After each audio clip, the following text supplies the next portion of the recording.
Oke, gue mau nanya, siapa di antara lu yang punya cita-cita pengen bangun bisnis sendiri? Entah itu jualan online, bikin brand baju kaos, atau yang kecil-kecilan, kayak buka stand es teh manis. Ya biar lu kelihatan lebih mapan gitu, dan nggak cuma hidup di bawah telunjuk orang doang. Nah pasti tujuan utama lu pengen dapat duit kan? Harapan lu biar bisa mandiri secara finansial. Tapi realitanya gimana? Baru jalan 3 bulan, bisnis lu udah sepi, modal lu habis. Terus lu langsung stres, otak lu frustasi, akhirnya lu bangkrut dan gulung tikar. Harapan dan impian lu musnah seketika. Nah pertanyaannya, lo pernah mikir gak sih, kenapa bisnis orang itu zaman sekarang terutama gampang banget tumbangnya? Kira-kira apa yang salah? Padahal kalau kita mau berkaca, 1400 tahun yang lalu, ada sosok pembisnis sukses, yaitu Nabi Muhammad SAW. Sebelum beliau diangkat menjadi seorang nabi, beliau itu adalah seorang entrepreneur yang hebat banget. Seorang anak yatim piatu yang gak punya modal gede, tapi bisa bertransformasi jadi pedagang internasional yang sukses. Nah, apa sih rahasia besar dari cara berbisnis beliau? Kita bakal bahas tuntas di video ini.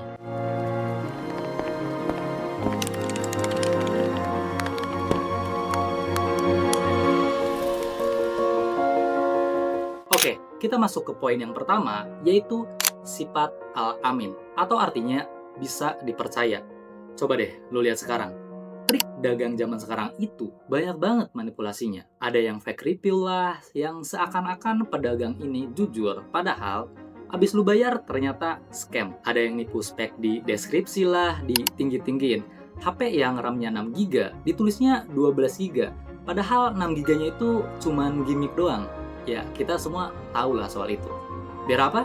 Ya, biar barangnya cepat laku. Sedangkan Nabi Muhammad SAW kalau dagang tuh beda. Beliau selalu belak-belakan.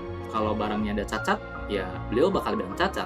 Kalau barangnya ada kekurangan, nggak pernah ditutup-tutupi gitu. Karena bagi beliau, modal utama bisnis itu bukan soal duit yang gede, bukan juga barang yang berkualitas. Tapi, modalnya adalah kepercayaan dari konsumen. Kalau customer udah percaya, mereka bakal loyal sama lo. Lu nggak usah takut rugi. Gue kasih contoh produk Apple. Apple menjamin kalau produknya itu bisa buat jangka panjang.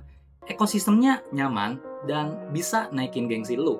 Dan semua orang percaya, makanya mau tiap tahun keluar iPhone terbaru dengan harga yang lebih mahal. Yang antri malah makin banyak. Ya, kadang anak muda zaman sekarang mau bisnis cuma buat numpuk harta pribadi doang. Dan menurut gue, itu wajar. Ya karena tujuan utamanya secara realistis, ya emang buat duit kan. Tapi Nabi tuh beda banget. Beliau berbisnis itu buat menggerakkan ekonomi umat, buat bantu orang miskin, dan untuk lapangan kerja. Mindsetnya itu keberkahan dan ngasih manfaat gitu. Makanya mental beliau itu nggak gampang ambruk pas lagi omset lagi turun. Karena tujuan utamanya bukan cuma nyari untung pribadi doang, tapi prinsip beliau itu win-win solution. Ya, pedagang zaman sekarang tuh banyak banget yang jutek. Apalagi tren lagi mood dan enggak mood ini telah dikenal banyak kalangan, terutama Gen Z. Ini gue melihat dari diri gue sendiri, atau mungkin kalian juga pernah ngerasain. Apalagi yang kerjanya itu di bidang pelayanan customer. Ketika gue punya masalah eksternal di luar pekerjaan gue, seringkali gue ikut bawa masalah itu ke pekerjaan. Ya, rasa gak mood itu gue limpahkan ke customer gue yang nggak tahu apa-apa. Kadang gue judesin, ya pokoknya gue sadar pelayan gue tuh jelek banget. Sampai akhirnya gue tahu Nabi Muhammad kalau dagang itu selalu murah senyum, sangat ramah dan sabar. Beliau memanusiakan manusia. Beliau nggak pernah meremehkan orang yang belinya dikit atau orang yang rewel gitu ketika beli sesuatu. Pokoknya beliau membangun hubungan manusia itu bukan cuma sekedar transaksi, tapi beliau mengedepankan etika, moral, dan attitude dalam membangun bisnis. Tapi pertanyaannya kan zaman udah beda ya. Itu kan zaman dulu, belum ada internet, belum ada Shopee atau TikTok Shop kayak sekarang. Dan yang paling penting, Nabi Muhammad SAW kan nabi ya. Gimana caranya nyamain kesabaran dan ketekunan seorang nabi? Dan gimana caranya di dunia modern sekarang ini kita terapin? Nah, ternyata bisa aja ada 3 taktik atau trik tambahan lagi yang bisa lu praktekin langsung di 2026 ini. Yang pertama adalah soal bisnis lu.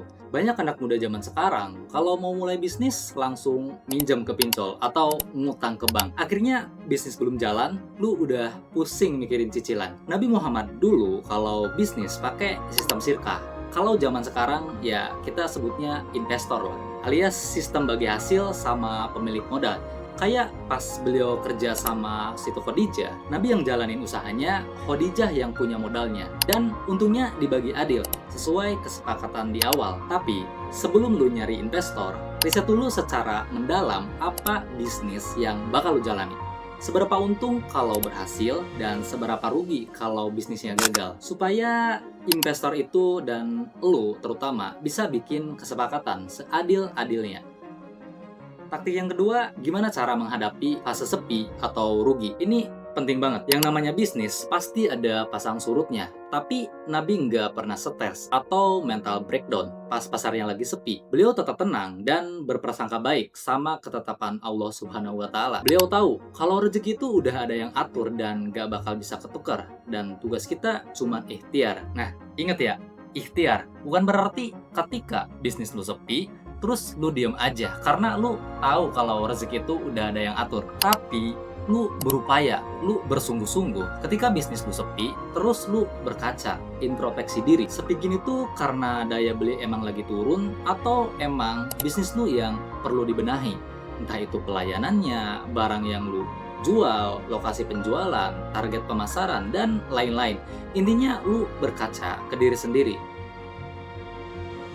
Taktik yang ketiga, barusan gue bilang ya, ini soal riset pasar dan strategi distribusi.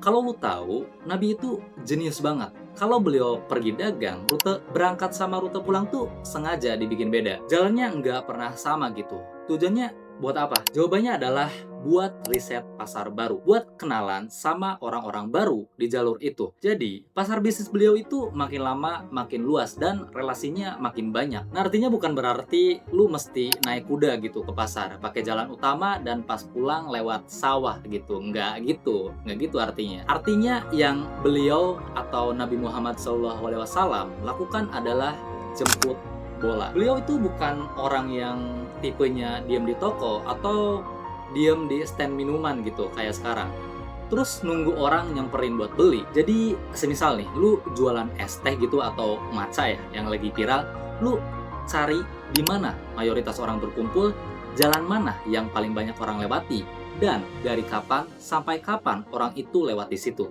Nah, di situ tempat lu berjualan. Oke, kesimpulannya adalah dalam kehidupan ini, bisnis itu bukan cuma soal untung dan rugi, bukan cuma soal lu bisa blessing harta atau jadi kaya raya, tapi bisnis itu adalah soal lu untung, customer juga untung, lu senang, customer juga senang, supaya bisnis lu menjadi ibadah buat nyari keberkahan hidup. Coba deh, lu tulis pendapat lu dari 6 poin tadi, mana yang lu mau praktekin gitu sekarang. Atau lu ada tips atau pelajaran yang bisa lu share. Kita ngobrol di kolom komentar. Jangan lupa juga buat klik tombol subscribe ya. Akhir kata gue Dani, jangan lupa untuk selalu melangkah satu langkah setiap harinya.